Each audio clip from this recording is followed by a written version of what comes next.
every Sunday between May and October, engines are steamed up and folks line up to ride the Wabash, Frisco, and Pacific Railroad in Glencoe, Missouri. And every car, every piece of track, and every engine is owned by the nonprofit association that runs it. By owning the equipment collectively, any of us can actually operate it. Most live steam clubs, a lot of them, not all of them, but a lot of them, all the individuals own the equipment, whereas we don't. These train lovers host a 2-mile trip along the Merrimack River, but it doesn't go in a circle like most other 12 gauges out there.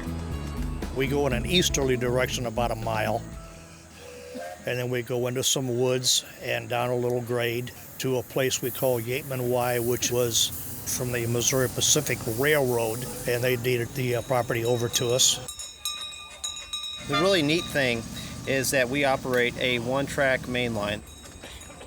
Normally, when we run a 2-train operation, we'll have one train leave.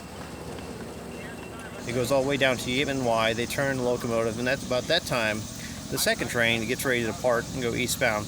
And depending on the time they leave, they're either going to meet and pass each other at Bluffs or Mohan. Seems like everybody gets a real kick out of that. I mean, we only run 26 Sundays a year, but we haul like anywhere from 13 to 15,000 passengers in those 26 Sundays. The association officially got its start back in 1939, but they've been operating just outside of St. Louis for about 50 years.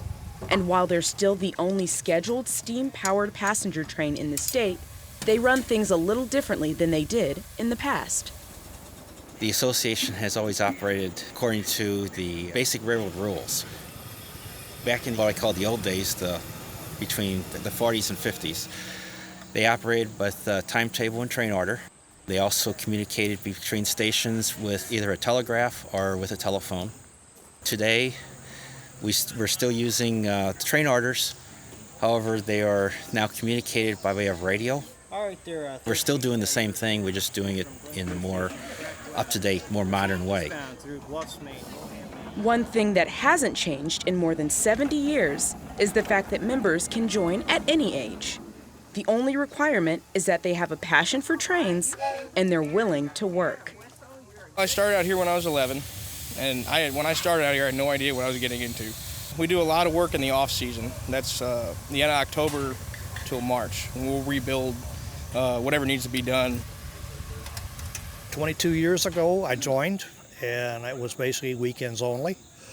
I retired 10 years ago, and I was presented the opportunity of working in the car barn and taking that over, and I accepted it. I've been on the railroad since May 1953. I started at the age of 12. This is my 61st year. Every time I come out here, it's still exciting.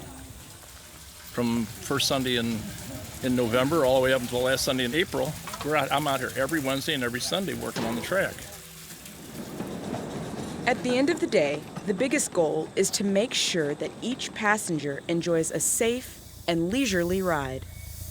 We are always conscious of safety, and even for the prototype railroads or even the small ones like us, safety is always first. It's our number one priority. We all try to be on the same page. We've got radios, and we try to have meetings before every Sunday, just get everyone on the same page. We use hand signals and make sure everyone can see each other.